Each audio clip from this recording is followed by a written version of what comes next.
Pablo, apóstol de Jesucristo por la voluntad de Dios, y el hermano Timoteo, a los santos y fieles hermanos en Cristo Jesús que están en Colosas, gracia a vosotros y paz de Dios nuestro Padre. Damos gracias a Dios, el Padre de nuestro Señor Jesucristo, orando siempre por vosotros, al oír de vuestra fe en Cristo Jesús y el amor que tenéis por todos los santos, a causa de la esperanza reservada para vosotros en los cielos, de la cual oísteis antes en la palabra de verdad, el Evangelio, que ha llegado hasta vosotros, así como en todo el mundo está dando fruto constantemente y creciendo, así lo ha estado haciendo también en vosotros, desde el día que oíste y comprendisteis la gracia de Dios en verdad, tal como lo aprendisteis de Epafras, nuestro amado consiervo, quien es fiel servidor de Cristo de parte nuestra, el cual también nos informó acerca de vuestro amor en el Espíritu.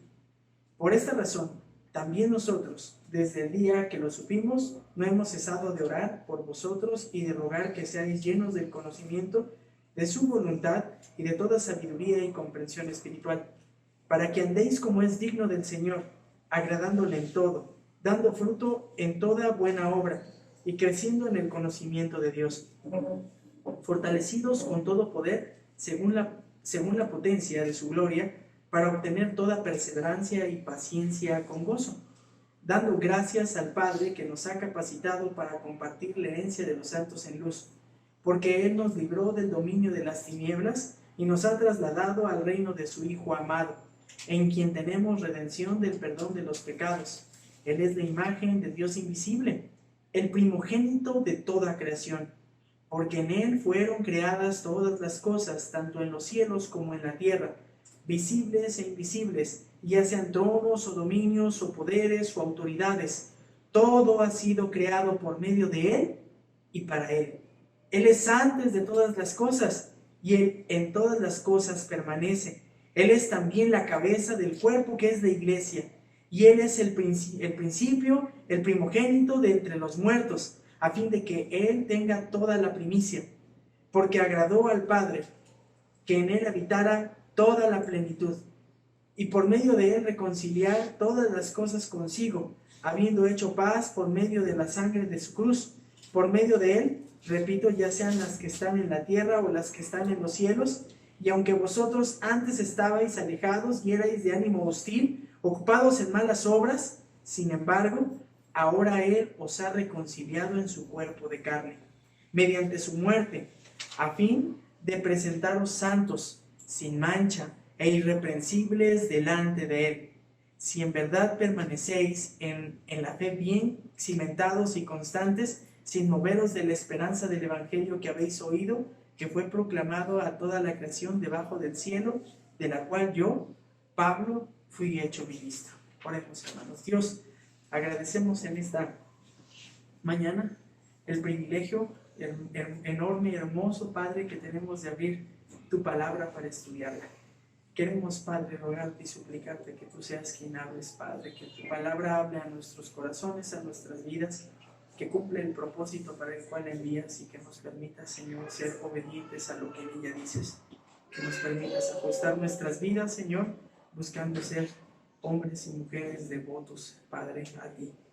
Te amamos, Padre. En el nombre precioso de tu Hijo esperamos. Amén. Pueden tomar, hermanos, sus lugares. La carta de Colosenses, escrita por el apóstol Pablo a una iglesia que él, curiosamente, no fundó. Es más, una iglesia que ni siquiera conocía, como lo veíamos hace 8 días. Sabemos que lo más seguro es que Pablo, estando cerca de Colosas, en Éfeso, durante el tiempo que ministró ahí, Epafras, este hombre estuvo ahí en Éfeso y él fue a Colosas y ahí él inició la obra. Entonces, cuando nosotros hace 8 días estudiábamos el capítulo 1, versículo 1 y 2, vimos el saludo de la carta. Pero hoy vamos a estudiar los versículos del 3 al 8.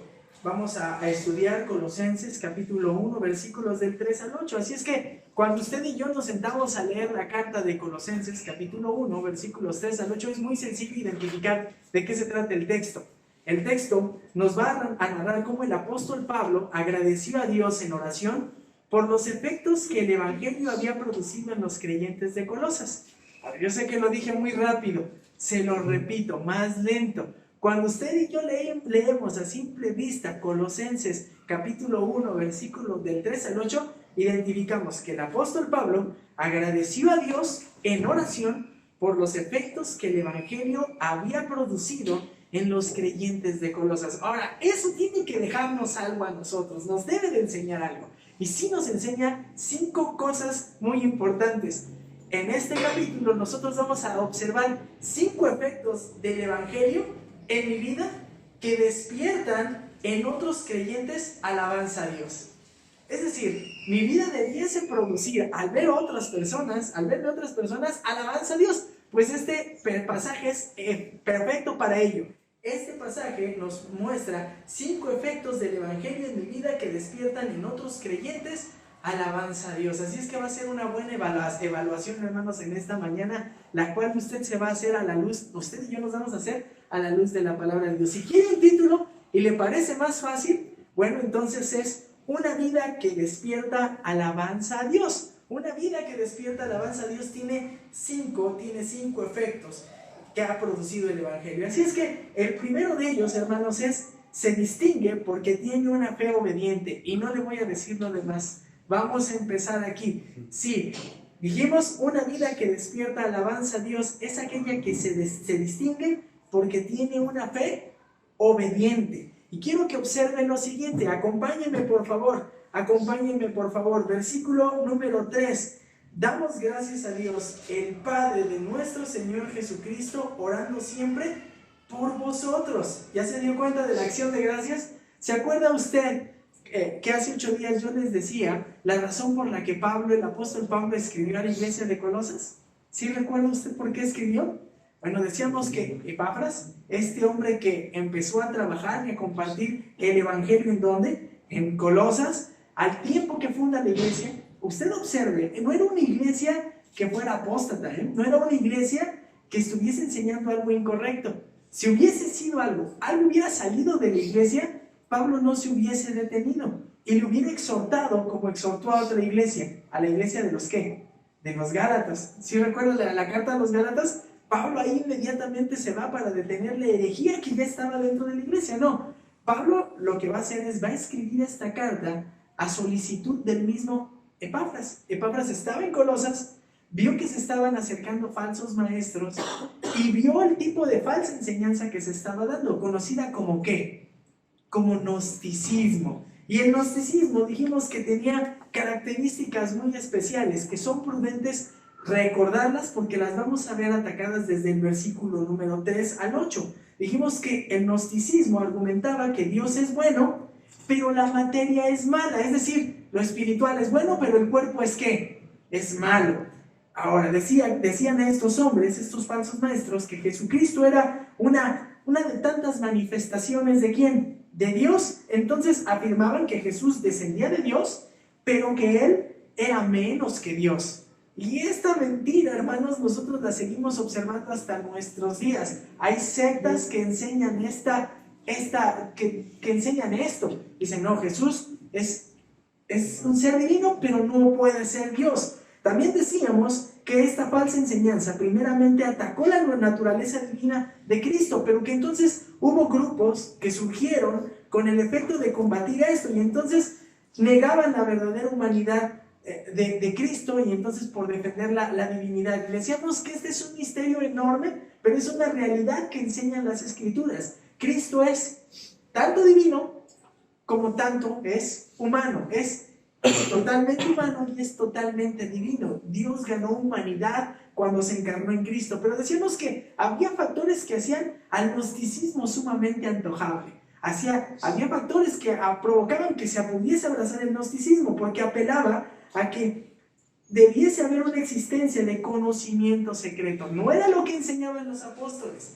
Se apelaba a las emociones, se apelaba a las sensaciones, a los estímulos sensoriales, y entonces se volvía un tanto místico, y se andaban enseñando diferentes cosas. Eso es lo que Pablo va a combatir en esta carta. Y decíamos que aparte de todo, se decía, esta es solamente una religión más. pero hay una verdad, pero todo, hay una verdad única y es oculta, y cualquier camino que usted tome puede llegar a conocer a Dios. Cuestiones que son totalmente rechazadas. Así es que nosotros vamos a observar que cuando Pablo va a dar gracias por lo que el Evangelio hace en los colosenses, la primera característica es que se distingue por una fe obediente. Y observe usted el verso número 3, dice: damos gracias a Dios, el Padre de nuestro Señor Jesucristo, orando siempre por vosotros. Y aquí hay o resulta algo que es sumamente vital e importante. Pablo admira la fe verdadera y perseverante de los colosenses. ¿Ya se fijó? Empieza diciendo eso: damos gracias a Dios, el Padre de nuestro Señor Jesucristo, orando siempre por vosotros, al oír de su fe, de vuestra fe en Cristo Jesús y del amor. Pero percátese de algo que es sumamente relevante. Pablo admira la fe verdadera y perseverante de los colosenses, la admira lo que está sucediendo en ellos, pero no da gracias a ellos. ¿A quién le está dando gracias? Le da directamente gracias. ¿A quién? A Dios. Y en particular dice: damos gracias a Dios, el Padre de nuestro Señor Jesucristo. Ahora, vuelva a observar, regrésese al verso 2, porque en el verso 2 dice: gracia a vosotros y paz de Dios, nuestro Padre. Primero dice, Dios es su Padre, pero también ese Dios es el Padre ¿de quién? Es el Padre de Cristo Jesús. Y entonces dice el apóstol Pablo: yo alabo a Dios por lo que está haciendo en ustedes. Qué hermoso, hermanos. Ahora, recuerden lo siguiente. ¿Pablo los conocía? No los conocía. ¿Los había visto? Jamás los había visto. Pero el informe de Epafras era tan relevante, tan importante, que va a decir lo que aquí se está externando. Estos hombres de Colosas habían puesto su fe en Cristo Jesús y tenían amor los unos por los otros. Es más, y más adelante vamos a observar que aparte este evangelio estaba dando fruto en sus vidas, y aparte de esto también vamos a observar en el último versículo, en el verso 8, que tenían amor por Pablo, si ni lo conocían. Bueno, es algo que solamente puede hacer ¿quién? El mensaje del evangelio. Ese es el mensaje del evangelio, ese es el producto del mensaje del evangelio. Pero curiosamente, Pablo, antes de seguir, hace lo que regularmente pasa en otras cartas. Pablo lo que va a hacer es caer en adoración delante de Dios. Antes de seguir y empezar a combatir la herejía, la falsa enseñanza, yo casi, hermanos, no lo dice el texto, pero casi me puedo imaginar a Pablo cayendo de rodillas cuando Epafras le estaba dando el informe. Acuérdese, Epafras fue de Colosas, Turquía, hasta Roma, Italia, para pedirle: ayúdame, escribe algo que nos ayude a combatir esta falsa enseñanza que se quiere infiltrar. Y entonces Pablo, pues platica, ya me imagino, no, hermano, esto es una suposición. Platícame, ¿quiénes son? ¿Cómo se llaman? ¿Hay hermanos fuertes en la fe? ¿Qué está pasando con ellos? ¿Cómo sabes que son creyentes? Y Pablo empieza a escuchar a este hombre, y lo que sucede es cae en adoración. Damos gracias a Dios, el Padre de nuestro Señor Jesucristo, orando siempre por vosotros. Ahora, aquí hay algo que es relevante e importante. Nuevamente dice Pablo: da gracias a Dios, Padre de nuestro Señor Jesucristo. Pablo reconoce que quien merece gratitud total es Dios. ¿Por qué? Porque pues la salvación es un don que solamente puede otorgar ¿quién? Dios. La salvación es un don que solamente puede otorgar Dios. Es una obra que nace, que surge, que es ideada en la mente de Dios, quien diseña un plan total. ¿Para qué? Para acercar hacia los hombres, rescatarlos de sus pecados. Y entonces en el plan fue enviar ¿a quién? A su Hijo Jesucristo. Y entonces es hermoso que diga: damos gracias a Dios. Sí, el Padre de Cristo, su mismo Padre, es Padre de Cristo, y por tanto hoy es tan cercano que es Padre también de ustedes. Ellos estaban leyendo la carta de corrido, la entendían y sabían eso, que gracia y paz de Dios. ¿De Dios quién? De Dios nuestro Padre, pero también es Padre de Cristo. Ahora observe algo más, porque dice algo que es relevante. Dice, siempre dice: damos gracias a Dios, el Padre de nuestro Señor Jesucristo, orando siempre por vosotros. Ahora, ¿por qué voy primero a explicar orando siempre por vosotros? Por lo siguiente, porque en las versiones, de acuerdo a la que usted lea, y si lee la Reina Valera, esta última parte del verso aparece al principio, orando siempre por vosotros. ¿Pablo oraba siempre por ellos? ¿Pablo oraría todo tiempo por ellos? ¿Esto quiere decir que es literal? No, no quiere decir esto. Lo que quiere decir es que Pablo, siempre que empezaba ahora a orar por los colosenses, resultaba primero en una ¿qué? En una acción de gracias, porque estos hombres habían sido salvados ¿por quién?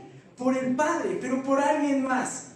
Observe, le dije, una de las falsas enseñanzas del gnosticismo, era atacar la deidad ¿de quién? De Cristo. Y dice, el Padre de nuestro Señor Jesucristo, de el Señor dominador del universo, quien tiene bajo control todas las cosas que suceden en la tierra, quien tiene y es dueño y propietario del mundo y los que en él habitan. Ese es Cristo Jesús.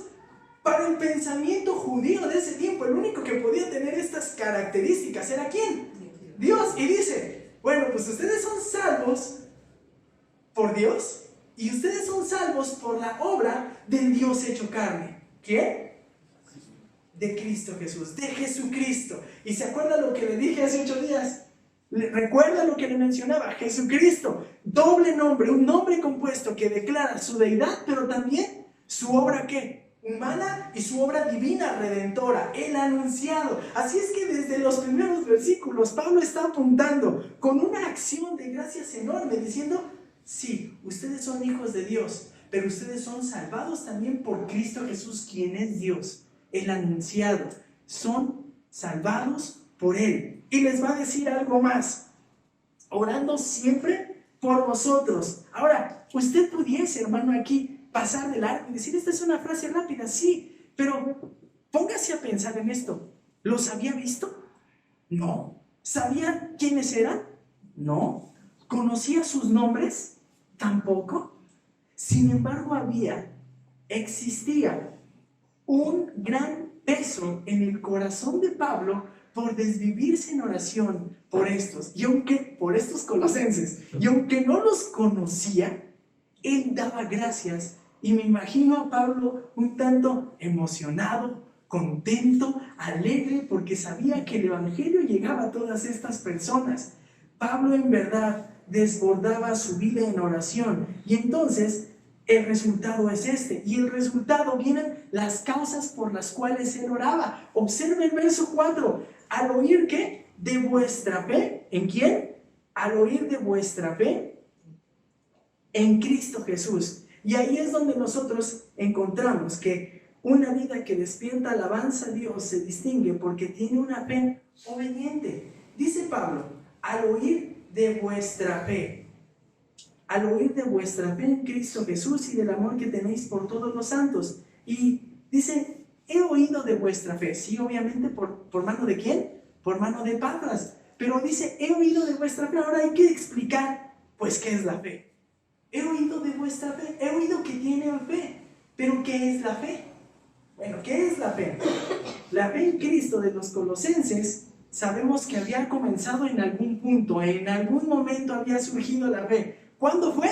Pues cuando Epafras seguramente les predicó, pero los colosenses podemos darnos cuenta que eran santos y eran unos hombres nacidos de nuevo, que habían aceptado a Cristo, porque lo habían aceptado así como el Señor. Pero les voy a explicar la razón en particular por la que sostengo que se distingue porque tiene una fe que es obediente. Fe, la palabra que nos traduce a nosotros como fe, significa estar persuadido de algo que es verdad y lo aceptamos lo aceptamos y lo damos como un hecho verdadero. Es decir, cuando nosotros decimos tenemos fe, nosotros hemos sido movidos a decir, sí es cierto, eso que me dicen es una realidad, así lo concibo. Es decir, si a alguien de ustedes les dicen, ¿existe Dios? Seguramente ustedes tendrían la primera reacción de decir, claro que existe Dios, Dios existe, existió Jesús, claro que existió Jesús, es un evento histórico, estoy persuadido. Creo completamente que eso es verdad, estaría dispuesto a entregar mi vida, pero esa es una parte de la fe. No nos salva creer que Cristo Jesús vino y habitó en el mundo en un tiempo en particular, que es un hecho y un acontecimiento histórico comprobable. Eso no nos salva. Lo que implica la fe es mucho más, y es una aceptación sí intelectual, pero que implica obediencia ante lo que se nos está diciendo. Es decir, cuando a mí se me dice que Cristo Jesús vino a este mundo, sí, pero ¿vino para qué? Para morir por cada uno de los que somos pecadores. Y entonces implica que ante esa verdad que Cristo vino a este mundo a vivir cada uno de sus días como un hombre, como usted y como yo, y que después de vivir todo ese tiempo subió a una cruz y fue crucificado con la muerte más atroz para limpiar con su sangre sus pecados y ser reconciliado con el Padre, y que para aceptar ese sacrificio es necesario que usted se arrepienta para que empiece a llevar una vida santa. ¿Se acuerda del video? Entonces eso es fe. Eso es fe. No solamente es decir, si Cristo vino a este mundo, es decir, sí, y a la luz de eso, ¿cuál es mi respuesta? La Biblia me declara que soy un hombre pecador, separado de Dios, y que la única forma es que aceptar el sacrificio de Cristo, arrepentirme y no seguir yendo hacia allá, y cambiar totalmente la dirección de mi vida. Eso es fe. ¿Ya entendió qué es fe? ¿Ya entendió qué es fe? Es obediencia y fe. Van unidos, van tomados de la mano. Es más, son equiparables, dicen algunos comentaristas. ¿Qué quiere decir que son equiparables? Son iguales, van de la mano, no pueden ir sueltos. Entonces, tener fe significa ser ¿qué? Obediente. Y hermano, esto es un riesgo y es un peligro enorme. Si usted dice tener fe, pero usted no es obediente, entonces ¿qué cree? Su fe no es verdadera. Mi fe no es verdadera. Si yo digo que tengo fe, pero niego con mis actos lo que digo creer, estoy metido en un problemón. ¿Se acuerda del caso? Yo no sé quién lo eligió, pero me dieron una excelente ilustración. Eso no puede ser fe. ¿Sabía de los acontecimientos? Sí. ¿Tenía el conocimiento? Sí. Pero no era un hombre que se caracterizara ¿por qué? Por ser obediente. Una fe verdadera, una fe genuina, una vida que despierta alabanza es aquella que se distingue porque tiene una fe que es, ¿qué? Obediente. Es una fe que es obediente. Y aquí es importante aclarar que la Biblia define que existe la fe salvadora y que existe una fe muerta, que no salva, que proporciona una falsa seguridad. Eso lo dice la palabra de Dios. Mire, acompáñenme por favor a la carta de Santiago, capítulo 2, versículo 14 al 26. Voy a leer estos versículos. ¿De qué sirve, hermanos míos, si alguno dice que tiene fe, pero no tiene obras? ¿Acaso puede esa fe salvarle? Si un hermano o una hermana no tiene ropa y carecen de sustento diario, y uno de vosotros les dice, id en paz, calentaos y saciaos, pero no les dais lo necesario para su cuerpo, ¿de qué sirve? Así también la fe por sí misma, si no tiene obras, ¿está qué? Muerta. Hermano, eso es un riesgo enorme, decir que tengo fe y que vivo completamente contrario a lo que ¿qué? A lo que enseña la palabra de Dios. Entonces mi fe es muerta. Y puede pasar, la máxima gravedad de esto es lo que se le dijo hace un rato al hombre del video. Que en aquel día muchos se acercarán al Señor y le dirán, Señor, Señor, pero si en tu nombre hacía el aseo en el templo. Pero Señor, Señor, si en tu nombre tocaba en el grupo de alabanza. Señor, Señor, en tu nombre predicaba. Señor, Señor, en tu nombre hacía esto, aquello, lo otro. ¿Y qué les va a contestar el Señor? No. Separaos de mí, malditos hacedores de maldad. No es posible. No se puede, hermanos. Una fe que es genuina, es una fe que es obediente. Entonces, una vida que despierta alabanza a Dios se distingue porque tiene una fe que es obediente. Es una fe que es obediente. Requiere, hermano, entonces que usted y yo estemos asqueados de nuestra vieja manera de conducirnos. No puede ser. Debe de ser un repudio a esa manera de vivir. Si tenemos una fe genuina, tenemos un corazón limpio, que entonces dice, hacia allá no puedo seguirme comportando. Mi vida se debe de caracterizar por ir en el sentido en el que a Dios le agrada. Hacia allá debo de dirigirme. Entonces debemos recordar que Dios es el que concede la fe, sí, pero es también quien demanda que nosotros llevemos una vida obediente, y esa parte también nos corresponde a nosotros. ¿Sí queda claro? Hermanos, no quiero decir con esto que la fe que nos otorga Dios se ha retirado, que no sea permanente. No, nadie pierde la salvación, pero una evidencia de que usted y yo tenemos una fe genuina, es que persevere en la obediencia. Se caracteriza más por la obediencia que en la desobediencia. Si usted está del otro lado, si yo estoy del otro lado, estoy en un grave riesgo. Puedo estarme engañando. ¿Ya se dio cuenta del peligro que corre? Se está jugando su eternidad. Usted y yo nos estaríamos jugando la eternidad. No puede ser. Y en los Colosenses no había esto. Damos gracias a Dios el Padre de nuestro Señor Jesucristo, orando siempre por vosotros, al oír de vuestra fe. ¿En quién? En Cristo Jesús. Porque esta fe era genuina. Esta fe producía ¿qué? Obediencia. Ahora, déjenme entonces concluir con lo siguiente. Déjenme darle otro pasaje más donde se ve igual la fe y la obediencia. Hebreos capítulo 5, versículos 7 al 9. Y Cristo, en los días de su carne, ofreciendo ruegos y súplicas con un clamor y lágrimas, al que le podía librar de la muerte, fue herido a causa de su temor reverente. Y aunque era hijo, por lo que padeció, aprendió la obediencia, y habiendo sido perfeccionado, vino a ser autor de eterna salvación por todos los que le obedecen. No hay más. Salvos son aquellos que se caracterizan por llevar una vida obediente. Y cuando esto se ve, cualquiera que se entere, o vea a una persona que tiene fe, que resulta en obediencia, hermano, da gracias a Dios. ¿No le ha tocado eso? Que empieza uno a decir, gracias a Dios por la vida de este varón, gracias a Dios por la vida de esta hermana, que en verdad se puede observar su devoción en obediencia. No es solamente de dientes para afuera, va acompañada del acto. Y sabe, me acuerdo mucho del ejemplo de Zaqueo. El Señor Jesús entra, está con él, le predica, y ¿qué hace Zaqueo al instante? Una fe que obedece. Voy a repartir. ¿A quién defraudé? Pues ahí le van. ¿Cuántas veces? 7, ¿no? Ya se me fue. 4 veces más. Ahí está. Otro ejemplo importante, hermoso. Mateo está ahí sentado en el banquillo de los impuestos. Sígueme. ¿Y qué hace Mateo al instante? Se levanta, hermanos. Si eso hicieron estos hombres, ¿qué nos impide a usted y a mí para tener una fe obediente? Si el Señor nos ha rescatado, no tendríamos que estar viviendo otra vez metidos en pecado. Nuestra fe tendría que ser radiante, y al momento en que oímos al Señor, nos enteramos que le agrada al Señor, nosotros tendríamos que levantarnos y decir, sí, voy a obedecer. La fe, por tanto, nunca debe separarse de las obras, decía Martín Lutero. Lo cito: las buenas obras no hacen bueno a un hombre, pero un hombre bueno, un hombre creyente, hace buenas obras. ¿Cómo está su vida? ¿Cómo está mi vida? Usted y yo, como salvos, ¿nos caracterizamos por obedecer? Pues ojalá, hermanos. Y si no, es hora. Ya lo sabe, ya no tiene más tiempo.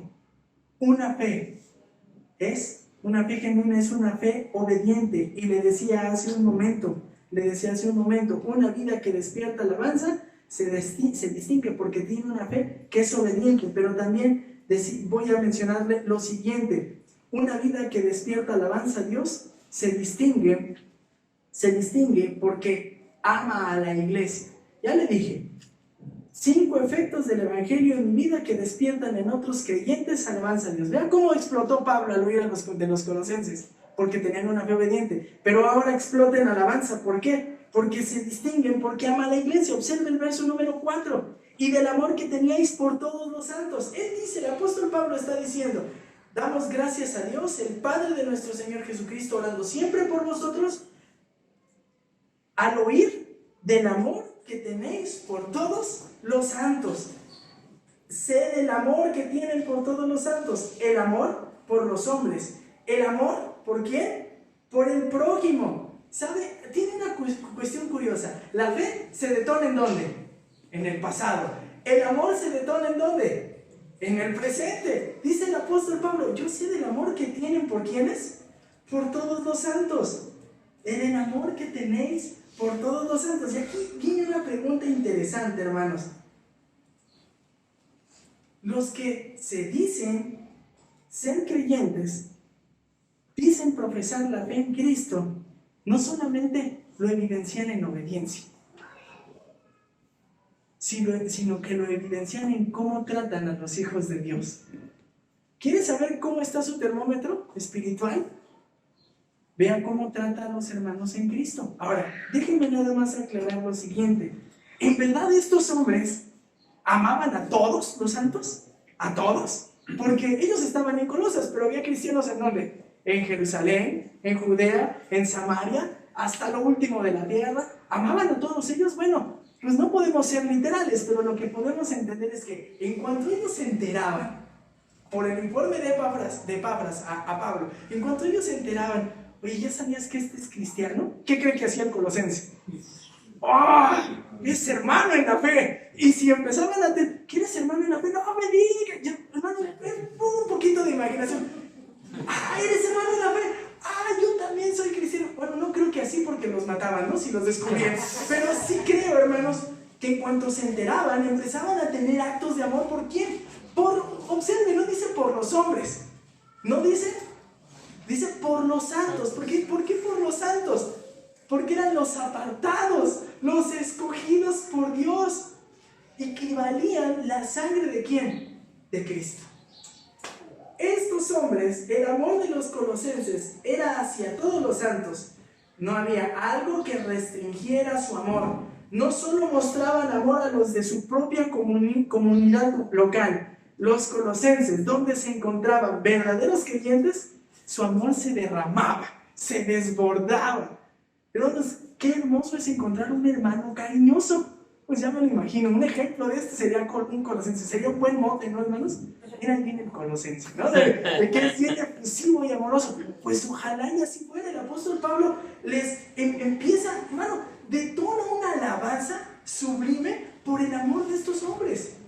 Y entonces, en efecto, pues, un verdadero hijo de Dios amará a sus hermanos en la fe, porque la fe nos limpia, ¿sabe de qué? De egoísmo,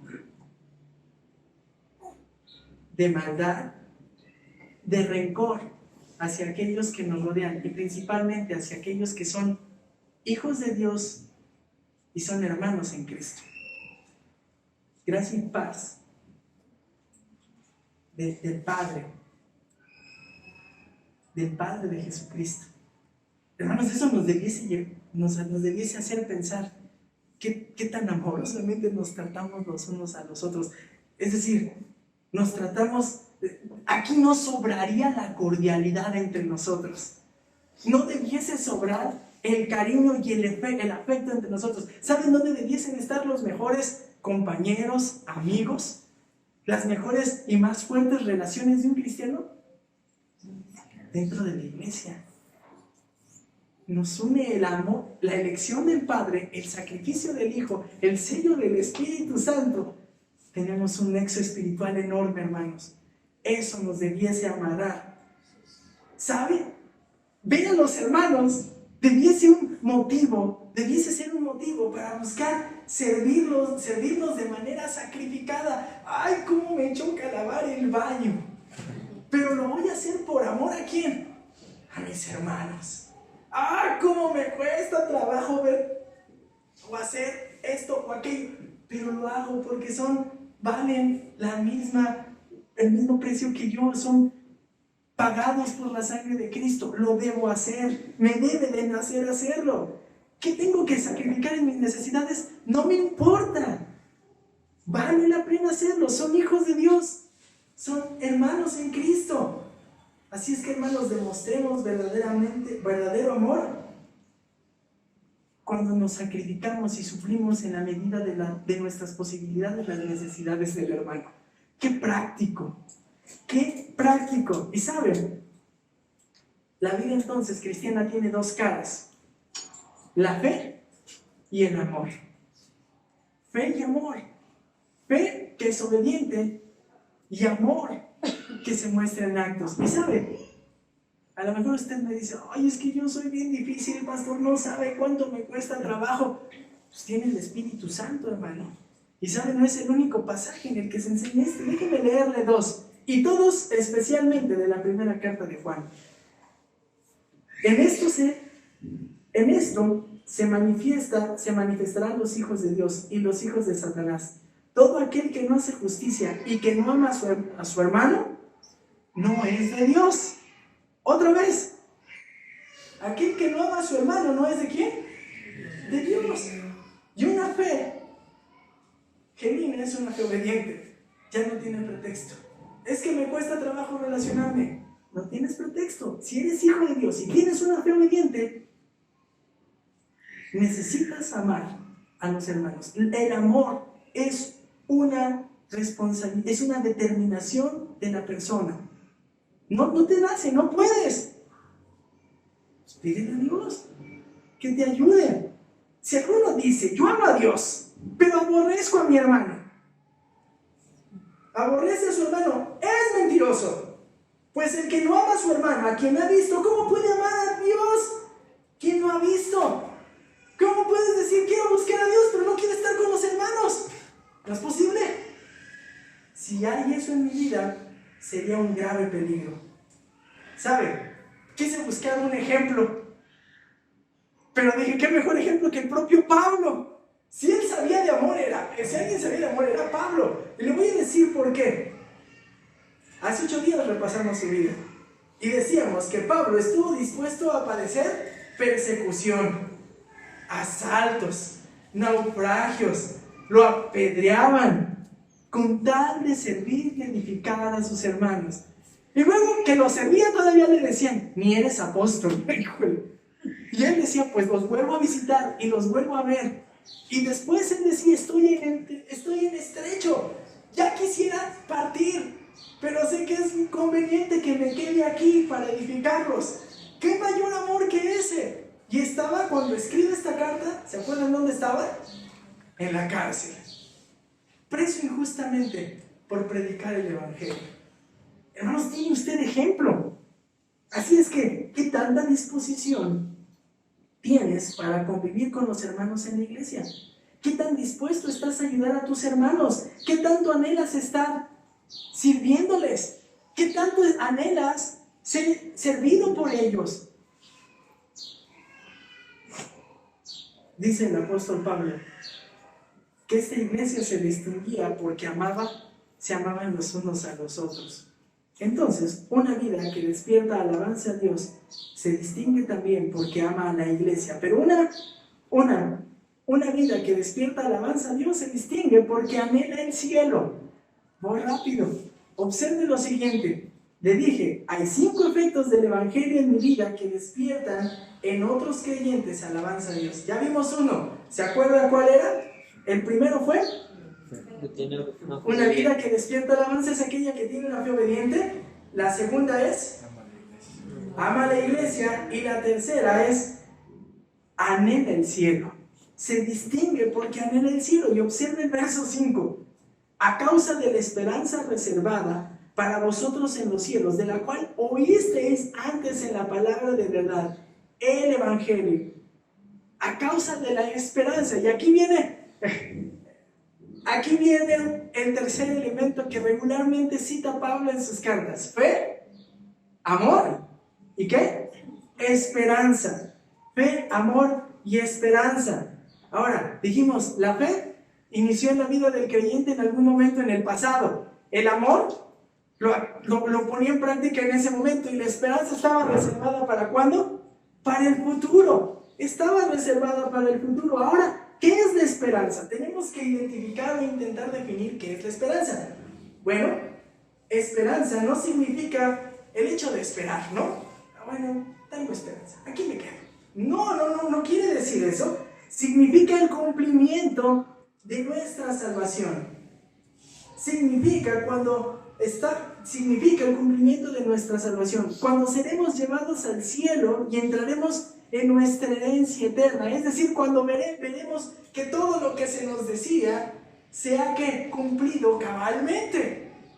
Y estos hombres tenían fe en Cristo, tenían amor por los santos, pero anhelaban, tenían esta esperanza. Estaba reservada ¿en dónde? para vosotros, para ustedes, dice Colosenses, está reservada en los cielos. Es garantía, ahí está guardada. Miren, no hay mejor bóveda que ¿cuál? Que la celestial, ¿no? Cualquier banco puede ser inseguro, pero le puedo decir algo. Ninguna, no va a perderse nada de lo que está en el cielo esperándolo a usted y a mí. Vamos a haber cumplido todo. La esperanza, hermanos, es uno de los componentes de la vida cristiana. Elemental. Es algo que nos motiva. Cuando usted seguramente puede estar desmotivado, puede estar triste, la vida puede cambiar. ¿Sabe por qué? Porque recuerda todo lo que se va a cumplir. Cuando llegue al cielo, se va a consumar su salvación. Se va a consumar, va a ser totalmente pleno.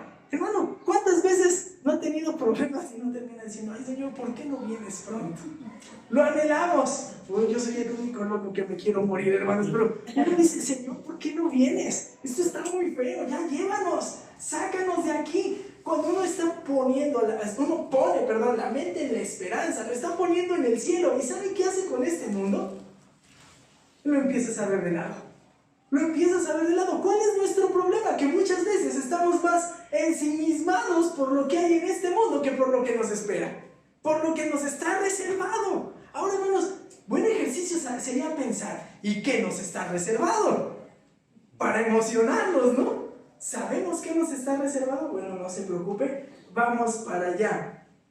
Vamos para allá. Déjeme mencionarle lo siguiente. ¿Qué nos está reservado? Ponga atención. Nos dice que está reservado en los cielos. ¿Por qué dice que está reservado en los cielos? Bueno, la esperanza se encuentra en la realidad de la persona de Cristo. Ahí está. Cristo está en los cielos. Está en el lugar donde habita, donde mora Dios. Así es que, hermanos, nosotros estamos poniendo ahí debíamos estar poniendo ahí nuestro deseo total. Fíjese muy bien lo que dice el apóstol Pablo en Hechos 23:6. Déjenme leer Hechos 23:6. Entonces Pablo, notando que una parte era de saduceos y otra de fariseos, alzó la voz del concilio y dijo, varones hermanos, yo soy fariseo, hijo de fariseo, acerca de la esperanza y de la resurrección de los muertos se me juzga. Aquí la esperanza está directamente relacionada ¿con qué? Con la resurrección de los muertos. Nosotros deseamos, hermanos, eso. ¿Por qué? Pues porque vamos a haber cumplido totalmente esto. Aquí no desea ver la resurrección para que se muestre el poder de nuestro Señor Jesucristo. Pero déjenme leer otro texto más. Timoteo, 2 Timoteo 4:8. Por lo demás me está guardada la corona de justicia, la cual me dará el Señor, pues justo en aquel día, y no solo a mí, sino también a todos los que aman su venida. Hermanos, tenemos la esperanza y deseamos que Cristo venga, pero también cuando lleguemos allá, nos será entregada nuestra recompensa. Y a lo mejor habrá uno que otra persona que le diga, ¿por qué haces las cosas por recompensa? Hazlas porque sí. Bueno, pues yo las puedo hacer porque sí, pero el Señor de todas formas prometió que recompensa, y yo no se la pienso quitar. El Señor es soberano para determinar darnos recompensa. Yo la anhelo, yo la deseo. Ahora, ponga atención en lo siguiente, porque dice, a causa de la esperanza reservada para vosotros en los cielos, de la cual oísteis antes en la palabra de verdad. ¿En qué? El Evangelio. Esta esperanza solamente viene resultado de la predicación ¿de qué? Del Evangelio. Y es verdadero porque es lo que determinó Dios como un hecho contundente. En la única forma, ¿para qué? Para poder salvar al hombre. No podemos decir que no es verdadero porque Dios estableció que así se debía salvar al hombre. Se acabó. Y Dios determinó que fuese así. Y Él determinó que hay una serie de eventos que vamos nosotros a experimentar cuando lleguemos a su presencia. Seremos perfeccionados, en algún momento recibiremos recompensa, nos podremos relacionar con el Señor, vamos a gozar de un cuerpo el cual no va a padecer las condiciones del pecado. Todo eso es lo que nos debiese alentar. Entonces Pablo, cuando está orando por ellos, dice, se desborda en alabanza, porque había una fe obediente, se desborda también en alabanza, Porque estos hombres se distinguen por amar a la iglesia, pero también Epafras le está diciendo que se distinguen porque tienen esperanza y anhelan más el cielo que lo que hay en la tierra. Esto es lo que desata en Pablo. Ahora, siga hacia adelante conmigo, por favor. Siga hacia adelante conmigo, porque viene el verso número 6. El verso número 6. Solamente déjeme recordarle un ejemplo de esperanza, de un hombre que estuvo dispuesto a despreciar todo, antes de pasar al siguiente versículo. ¿Sabe cuál es un buen ejemplo? Moisés. Moisés, hermanos. Moisés estaba en Egipto, en la casa del faraón, con la mejor preparación, postulado a ser príncipe de Egipto, con todo lo que eso tuviera. ¿Y sabe qué hizo? Hebreos 11, 24 al 27 nos dice que dejó todo por cumplir con lo que Dios le había pedido. Hermanos, usted no es el único al que se le pide que ponga su esperanza en el cielo y que aborrezca lo que hay en este mundo. Y hay hombres que lo han hecho. Así es que, hermano, la invitación en esta mañana es: ponga su vista, pongamos nuestra vista en el cielo. ¿Sabe? Sacrifique sus deseos con tal de obedecer al Señor. Usted y yo sacrifiquémoslo. Y no dejemos que el pecado haga mella en nuestra vida. No dejemos que el pecado nos distraiga. Y no solamente el pecado, aquellas cosas que en sí no son malas, pero que nos distraen de nuestro curso espiritual, de nuestra carrera espiritual. Hermano, usted y yo aquí estamos de paso. Estamos de paso. Labre su vida para la eternidad. Allá es donde tenemos que apuntar. 5 efectos del Evangelio en mi vida que despiertan en otros creyentes alabanza a Dios. Estos creyentes se caracterizaban por una vida que despierta alabanza a Dios, y la cuarta es: se distingue porque evidencia crecimiento. Sí, crecimiento espiritual. Déjeme leerle el verso 6. A mí me costó trabajo entenderlo. A lo mejor leo mal, pero me costó trabajo entenderlo. Una y otra vez leerlo. Dice que ha llegado hasta vosotros, así como en todo el mundo está dando fruto constantemente y creciendo, así lo ha estado haciendo también en vosotros, desde el día que oísteis y comprendisteis la gracia de Dios en verdad. Bueno, ¿a qué se está refiriendo? Que ha llegado hasta vosotros. ¿Qué había llegado hasta ellos? Ve el verso 5. De la cual oísteis antes en la palabra de verdad, el Evangelio, que ha llegado hasta vosotros. ¿Qué llegó a ellos? El Evangelio. Entonces, aquí está muy claro. ¿Qué llegó a los colosenses? El Evangelio, el mensaje del Evangelio. ¿Sabe qué es el Evangelio? ¿Sabemos qué es el Evangelio? ¿Recordemos qué es el Evangelio? Aquí tendremos que hacer examen, ¿no, Arturín? Muy claro. Dios es santo. Usted es pecador. Irremediablemente pecador. Está perdido. No hay forma de reconciliarse con Dios, pero Dios proveyó la manera de ser reconciliado. Así es que eso es a través del sacrificio de Cristo. Pero para esto es necesario que usted y yo nos arrepintamos de nuestros pecados, que dejemos nuestro camino y nos dirigamos totalmente al otro, y esperemos el regreso de manera anhelante de Cristo Jesús. Ese es el Evangelio. Dice, este Evangelio, verso 6, ha llegado hasta vosotros, así como en todo el mundo. El Evangelio por ese momento había llegado a todo el mundo, todo el mundo, al mundo conocido. Está usando una figura para decir, ha avanzado demasiado, pero a donde ha llegado, está dando fruto constante. ¿Sabe de qué me acordé de dando fruto? De la parábola del sembrador. Se va regando la semilla. Depende del terreno donde caiga da fruto, pero cuando cae, ¿da cuánto? ¿Al 30?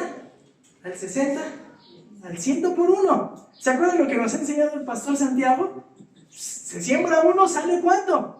1. ¿Pero por qué utiliza todo eso? Porque el fruto es mucho más grande, es sobrenatural. Bueno, el Evangelio, cuando llega a todo el mundo, ha dado fruto constantemente. No solamente da un fruto abundante, es que continuo, avanza continuamente y creciendo. se sigue esparciendo el evangelio a donde se va y se predica. Ya llegó a un lugar, pero ahora se predica más adelante y sigue dando fruto y sigue creciendo. Y después vea lo que dice: así lo está haciendo, lo ha estado haciendo también entre vosotros. Desde el día que oíste, pusiste toda la atención y comprendiste toda la implicación del mensaje. Lo has comprendido total, plenamente el contenido de ese mensaje. ¿Cuál era el contenido de ese mensaje? Que Cristo Jesús, Dios hecho hombre, había venido ¿a dónde? A la tierra para morir por ellos. Y otra vez está atacando ¿qué? Las naciones gnósticas. ¿Se da cuenta? Ese es el mensaje. Y después les va a decir el apóstol Pablo: desde el día que oísteis y comprendisteis la gracia de Dios, en verdad, la oyeron. ¿Y de quién la oyeron? Tal como lo aprendiste de Epafras. Ahí está. Así es que si alguien quiere venir a decirles que hay un mensaje que es más grande, que es superior, que hay una verdad oculta, el tal les está mintiendo. Ya lo escucharon y tal lo han escuchado y tal han visto que es realidad, que hay fruto, que crece y donde se predica se sigue extendiendo. Hermanos, dijimos que la primera cualidad es una fe es obediente, pero no nada más es obediente, tendría que dar ¿qué? Fruto abundante. Es que ¿cómo sé si soy o no soy? Pues debiese haber tanto fruto que las dudas debiesen ser apagadas. ¿Por qué? Por el fruto de tu conversión. Si tú te has arrepentido, has pedido a Dios perdón por tus pecados, pero tu vida se caracteriza por temor, entonces tienes que evaluar. O no eres, o estás dando poco fruto. Y a nada de eso nos ha llamado el Señor. Y Pablo, cuando escucha esto, del fruto tan abundante que se está dando en todo el mundo y en particular en donde en Colosas, dice: ustedes son gente que tiene crecimiento de manera sobrenatural. Así es que observe eso, está dando fruto. Y quiero que recuerde lo que dice el apóstol Pedro en su primera carta: desechando pues toda malicia, todo engaño, hipocresía, envidias, todas las detracciones, desead como niños recién nacidos la leche espiritual, no adulterada, para que por ella crezcáis para salvación. Así que habéis gustado la benignidad del Señor. Ya son salvos, pero tienes que crecer en la salvación, tienes que dar fruto. ¿Cómo se da ese fruto? Ya dijimos de la parábola de la semilla de mostaza, pero ¿cómo se da fruto? Pues debe de ser evidente que somos personas distintas a como cuando llegamos. No puede ser que siga siendo el mismo. Hermanos, discúlpenme, no es contrario, no puede ser que sea el mismo depresivo, el mismo gruñón. No puede ser que siga siendo el mismo Isaac imprudente, el mismo mal hablado. No puede ser que yo sea el mismo ambiguo. No se puede que sea el mismo Isaac egoísta, que no pensaba en nosotros. Mi vida tendría que ser totalmente ¿qué? Transformada. Pablo no se quedó siendo el mismo genocida. Fue transformado y después dio fruto, y dio fruto abundante. ¿Se acuerdan lo que vimos hace 8 días? ¡Qué bárbaro! Eso solamente lo puede hacer Dios. Hermanos, estamos llamados a eso. Pero también debe ser evidente que seguimos creciendo en amor a Dios, al hermano, que nos interesamos en buscar ser enseñados por la palabra, que damos testimonio, que nuestras acciones son congruentes con la palabra que predicamos o que decimos creer. Y por último, para concluir, 5 efectos del Evangelio en mi vida que despiertan en otros creyentes alabanza a Dios. Una vida que despierta alabanza a Dios se distingue porque ama a los maestros de la iglesia. Observe esto, hermano. Ya dijimos, ama a los santos. Una fe obediente, ama a los santos. También dijimos, da fruto. Pero también quiero que observe lo siguiente. Se distingue porque ama a los maestros de la iglesia. Vean los últimos 2 versos que vamos a ver. Rapidísimo. Tal como lo aprendisteis de Epafras, nuestro amado consiervo, quien es fiel servidor de Cristo, de parte nuestra, el cual también nos informó acerca de vuestro amor en el Espíritu. Tal como lo aprendisteis de Epafras, declara abiertamente que los creyentes de Colosas habían sido ¿quién? habían oído el evangelio por boca de este hombre. Ahora, este hombre, déjenme decirle lo siguiente. Se me perdió, perdón hermano, pero déjenme decirle lo siguiente. Solo en este caso Pablo llama a su colaborador consiervo amado en Cristo. ¿Qué cariño le tendría a Epafras? No sabemos, hermano. Pero a este le dice, él es mi consiervo amado. Es un siervo más como yo. Algunos dicen que probablemente se puede parecer a compañero de prisiones. Este es un esclavo como yo. Es un fiel ministro de Cristo para ustedes, colosenses. Y Pablo se relaciona con su ministerio. Ahora, ¿qué tipo de creyente sería este hombre que Pablo le da el espaldarazo? ¿Se da cuenta? Le da el espaldarazo. Nuestro amado consiervo, quien es fiel servidor, este hombre le roba estas palabras ¿a quién? A Pablo. Ahora, ¿por qué es importante hacerlo notar? ¿Se acuerda que le dije que enseñaba el gnosticismo? Había una verdad que secreta. No, pues ya me imagino, pobre Pablas, ¿no? Lo empezaban a amar. No, Pablo, está mejor lo que nos dicen aquellos. Velo mal, lo empezaban a ver mal. Algunos probablemente podrían estar atacando su autoridad, probablemente. Y Pablo dice, no, este es consiervo mío, del apóstol Pablo, del cual les repasamos. Lo que hizo el apóstol Pablo. Sí, él es fiel servidor. Él es un fiel servidor de Cristo para ustedes. De parte nuestra, sale de nosotros, está respaldado ¿por quién? Por nosotros, para ustedes. Ahora, Epafras le contó algo más a Pablo, el cual también nos informó. Es decir, Epafras le informó a Pablo ¿qué? Lo siguiente: de vuestro amor en el Espíritu. ¿Saben? Es la única ocasión que se menciona Espíritu en la carta como tal, una alusión al Espíritu Santo. Pero Epafras le informó, pues no te conocen, Pablo, pero ¿qué crees? Te aman. Te aman porque saben que tú eres apóstol, saben que tú eres siervo de Dios, saben que tú me enseñaste a mí y yo por eso fui y prediqué. Ellos saben esto. Así es que este hombre, que era un fiel servidor de Cristo, le informa a Pablo que también le aman. Y sabe, eso debe haber sido de aliento para Pablo, o ha de haber sido una sensación oportuna y agradable, puesto que ni lo conocían, pero había un vínculo más fuerte, el del Evangelio. Déjenme decirle lo siguiente. Yo le decía hace un momento que una vida que despierta alabanza a Dios se distingue porque ama a los maestros de la iglesia. Y quiero hacerle notar lo siguiente: los ancianos que gobiernen bien sean tenidos por dignos de doble honor, mayormente los que trabajan en predicar y en enseñar, pues la Escritura dice, no pongas bozal al buey que trilla, digno es el obrero de su salario. Contra un anciano no admitas acusación, sino con 2 o 3 testigos. Estos hombres amaban a Pablo porque sabían que él predicaba el Evangelio. Y Pablo en otro lugar dice, si una manera de mostrar amor es tener,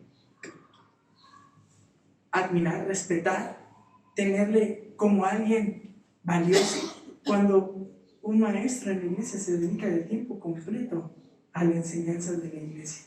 Y creo que nosotros, hermanos, en ese sentido somos afortunados de saber que tenemos un hermano que se dedique, tiene el privilegio y la oportunidad de servir de tiempo completo, y nosotros podemos ver la bendición de su vida al ser enseñados por él. Amémosle, valorémosle, sigamos siendo fieles en qué dice, en el sustento, pero también cuidemos su testimonio. Es otra forma. ¿Cómo se muestra el amor? Pero, oigan, os ruego, hermanos, que reconozcáis a los que trabajan entre vosotros y os presiden en el Señor y os amonestan y que los tengáis en mucha estima por amor a causa de su obra. Ahora, a cualquiera lo vamos a tener así. Solo el que está dedicado, y de acuerdo a 1 Tesalonicenses 5, 12, 13, es aquel que trabaja hasta desfallecer. Somos testigos de eso. Una iglesia que desborda, una vida que despierta alabanza es aquella que se distingue porque ama a los hermanos de la iglesia, que son sus maestros. Entonces, ¿sabe, hermano? ¿Qué podemos hacer de manera muy práctica? Bueno, puede usted manifestar amor por su pastor o por su maestro de la siguiente manera. ¿Sabe cómo, hermano? Orando por él. ¿Qué tanto ora por su pastor maestro? Ore por él. ¿Sabe cómo lo puede hacer? Ya dijimos, cuide su testimonio. Cuide su testimonio. ¿Qué otra cosa puede hacer por él? Él hace un gran esfuerzo por preparar la enseñanza. Escuche su enseñanza. Ponga atención a la enseñanza. Propicie estar ahí cuando hable la enseñanza, en la medida de sus posibilidades. Sujétese a las escrituras. Ya vimos que una fe es obediente, y también vimos que una vida que trae alabanza es aquella que produce fruto. Pero ¿sabe sobre todo cómo puede mostrarle amor a un pastor, a un maestro? Cuando convierte a Dios en su mayor prioridad. Cuando no hay mayor importancia en su vida que el reino de Dios. Cuando Pablo oyó todo esto, dijo, wow, una fe obediente, wow, se aman los unos a los otros, wow, están creciendo, abunda fruto, y ahora sé que me aman, si ni los conozco. Dios nos ayude a ser una iglesia que está conformada por vidas que despiertan la alabanza de los unos a los otros. Dios nos dé la determinación, hermanos, para ser esas personas. Dios nos dé la fuerza para imitar a los colosenses, porque le robaron una alabanza al apóstol Pablo, a un hombre que en verdad amaba al Señor, y les reconoció un amor similar. Oremos al Señor. Padre que estás en el cielo, gracias te damos, Señor. Te amamos y nos sorprendemos porque eres bueno y fiel. Señor, queremos acercarnos a ti, a reconocer, Padre, que somos indignos de ser apartados para la salvación. Pero te agradecemos que por un acto de bondad y de gracia en nuestras vidas tú nos elegiste. Señor, queremos ser cada vez más parecidos a ti. Te rogamos que tú obres en nuestros corazones y que tú nos transformes, Señor, de acuerdo a lo que es necesario en nuestra vida y tú nos has mostrado en esta mañana. Padre, que toda la honra, la gloria y la alabanza sean dadas a ti. En el nombre precioso de tu Hijo, nuestro Señor Jesucristo, es que oramos y te pedimos todo. Amén.